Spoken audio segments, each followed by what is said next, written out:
Quelquefois, des inventions parviennent à écraser les autres, s'imposer sans condition au-dessus de leurs prédécesseurs. Marquant durablement les esprits par leur performance hors du commun, ces inventions arrivent aussi à subsister au temps et restent une référence dans leur catégorie même des années après. Le char dont nous allons parler aujourd'hui l'illustre bien. Il a été le char de combat français le plus produit et exporté au monde entier et reste aujourd'hui un char qui a marqué sa génération. Mesdames, messieurs, je vous présente la MX-13.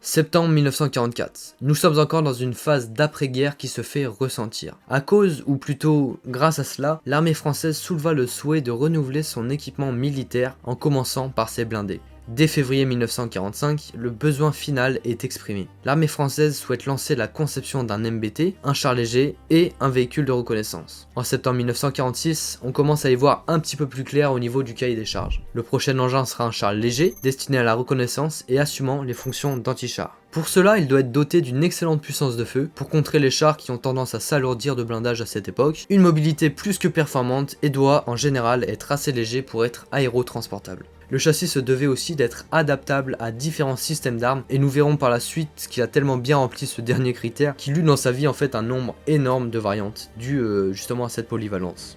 Avril 1947. Le futur char à succès français est soumis à 4 grands industriels de l'époque. AMX, Renault, FCM et Batignolles-Châtillon. Ses concurrents offraient tous un châssis différent. Par exemple, le châssis proposé par FCM comprenait des suspensions hydropneumatiques contre des barres de torsion pour AMX. Ce dernier système sera jugé plus pratique et simple, et en décembre 1949, c'est donc la société AMX qui remportera le contrat de développement. 5 prototypes sont ensuite construits et entre-temps, l'exigence du transport par voie aérienne est abandonnée faute de moyens de transport.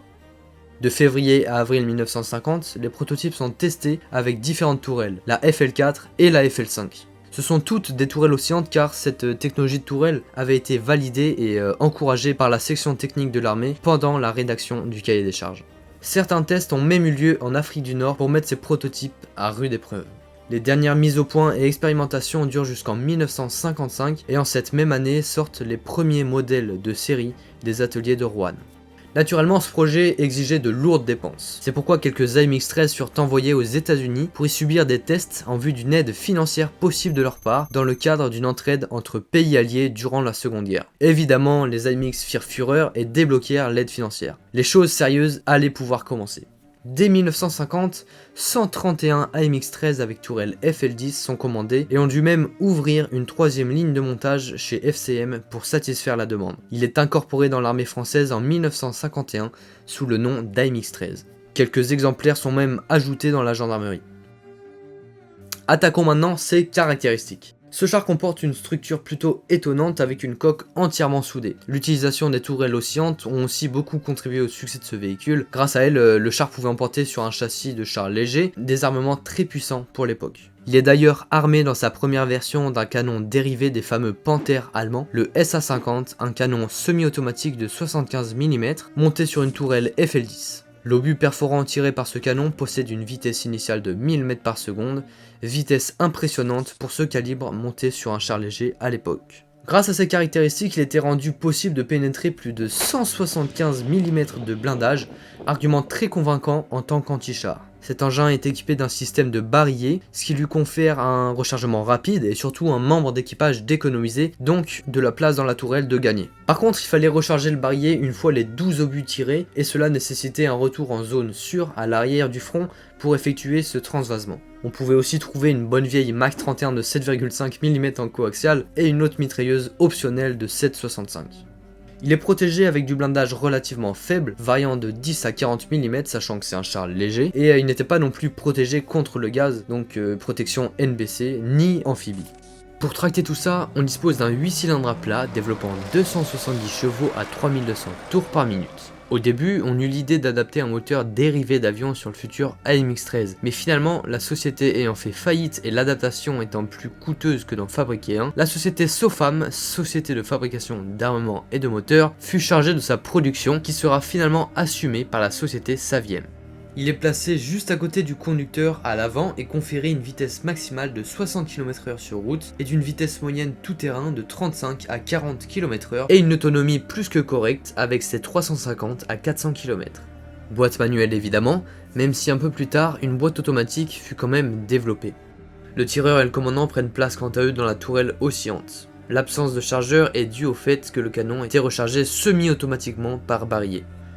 Ce char connut un franc succès, on en reparlera juste un petit peu après, et connut donc énormément par défaut deux versions. Je vais pas toutes les évoquer car ça prendrait beaucoup trop de temps, mais par exemple les 6 premières versions de l'AMX-13 furent juste une amélioration du châssis ou du système de suspension. Ensuite, il y eut les versions d'essai et plein de prototypes, tous plus étranges les uns des autres, et qui ne virent le jour qu'en état de prototype, et encore, je suis gentil avec le terme. La première vraie version qui différait de l'AMX-13 de base était l'AMX-13 FL11. En 1954, après la guerre d'Indochine, on eut besoin de renouveau dans l'armée.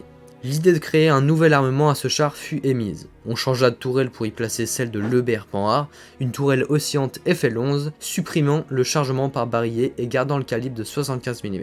Il ne fut jamais entré en production et seulement 5 premiers exemplaires sont livrés à l'armée puis cédés au Maroc. Ensuite, en 1957, suite à l'usure du M24 Chaffee américain, on décida de recycler sa tourelle et de la poser sur le fameux châssis. Dans le doute, on fit aussi l'inverse, on prit la tourelle FL10 de l'AMX-13 et on la fixa sur le châssis du M24, mais sans succès, et heureusement j'ai envie de dire. La prochaine version de l'AMX-13 est une remise à niveau complète du char. En 1960, on se rend compte que le 75 mm, aussi performant soit-il, devient limité face aux nouveaux chars émergents. On opta donc pour un nouveau calibre de 90 mm qui pouvait tirer les fameux obus à charge creuse.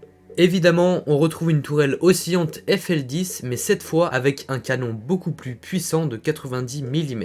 Majoritairement grâce à son nouvel obus à charge creuse empennée, ce nouveau canon permettait une puissance de feu terriblement accrue mais avec une portée précise moindre que l'ancien calibre de 75 mm, dû notamment au poids de l'obus et à son volume, ce qui jouait sur sa résistance à l'air et donc réduisait la portée précise du canon.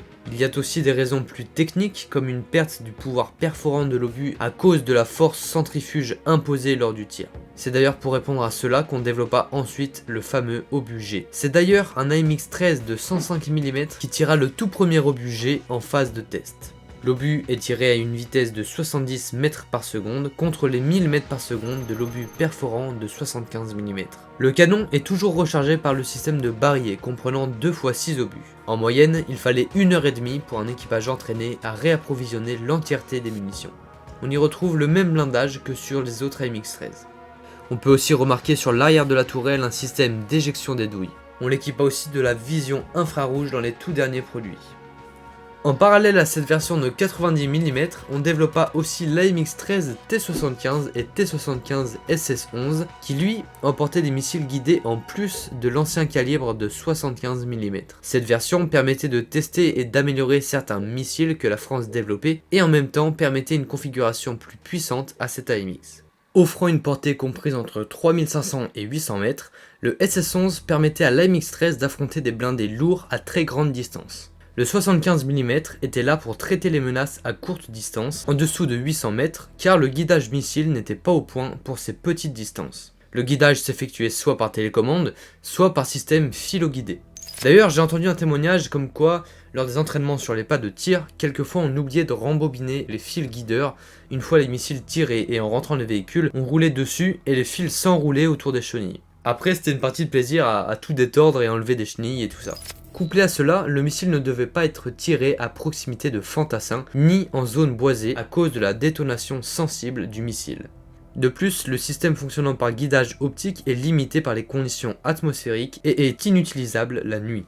On peut aussi parler d'une excellente dérivée de ce char, le Batignolles Châtillon 25 tonnes. Pendant que l'AMX-13 commençait à prendre une excellente renommée, on eut l'idée de le dériver un peu sous une forme plus puissante mais en gardant absolument la tourelle oscillante. On laissa tomber les exigences de poids, on y mit un moteur Maybach de 700 chevaux, un canon de 90 mm, celui qui armait à l'époque les M47 Patton en service dans l'armée française. 2 prototypes seulement furent construits. Le premier est sorti de l'usine en 1954, sans tourelle, et le second est finalisé en décembre 1955. Le deuxième emportait la tourelle oscillante de l'AMX 50. Finalement, le projet fut abandonné car la tourelle ne pouvait pas répondre aux besoins d'étanchéité NBC et l'AMX 30 se profilait à l'horizon. Il y eut aussi des versions destinées au transport de troupes, au génie militaire, à l'artillerie, et débouchera même dans une version antiaérienne, dans deux versions antiaériennes, la fameuse AMX-13 DCA, qui elle faisait un peu plus de 12 tonnes. Il y a eu vraiment plein de versions comme l'AMX-13 poseur de pont ou un obusier de 155 mm et des versions de dépannage. Enfin bref, une flopée énorme de variantes tellement le châssis AMX était pratique et adaptable.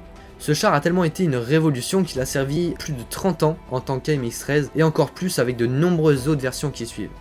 Il y eut aussi de nombreuses versions vouées à l'exportation, celles-ci allant jusqu'à monter des tourelles FL15 et des canons de 105 mm, et même récemment, je crois en 2018, il y eut un projet péruvien de mettre un obusier de 122 mm sur un châssis d'AMX-13.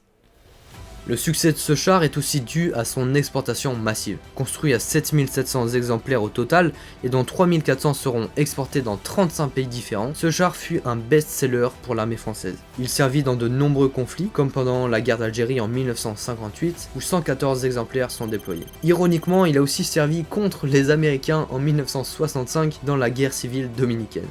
Il a pris part à de nombreux autres combats comme pendant la guerre des 6 jours où Israël en disposait de 400 exemplaires ou encore pendant la guerre civile libanaise. La fabrication se terminera en 1985 et son service dans l'armée se terminera en 1980 même si quelques AMX-13 continueront d'être utilisés jusqu'en 1986. Il fut ensuite remplacé par le fameux AMX-30. Voilà l'histoire de ce char qui a marqué et marque toujours d'ailleurs des années plus tard l'industrie militaire. J'espère avoir été assez clair et concis dans cette présentation de char. Il y a forcément eu des détails qui m'ont échappé durant ma phase de recherche. Donc voilà, si ça vous saute aux yeux, n'hésitez surtout pas à me les faire parvenir en commentaire pour que je les corrige. Sur ce, merci à tous d'avoir regardé cette vidéo et à bientôt pour les prochaines.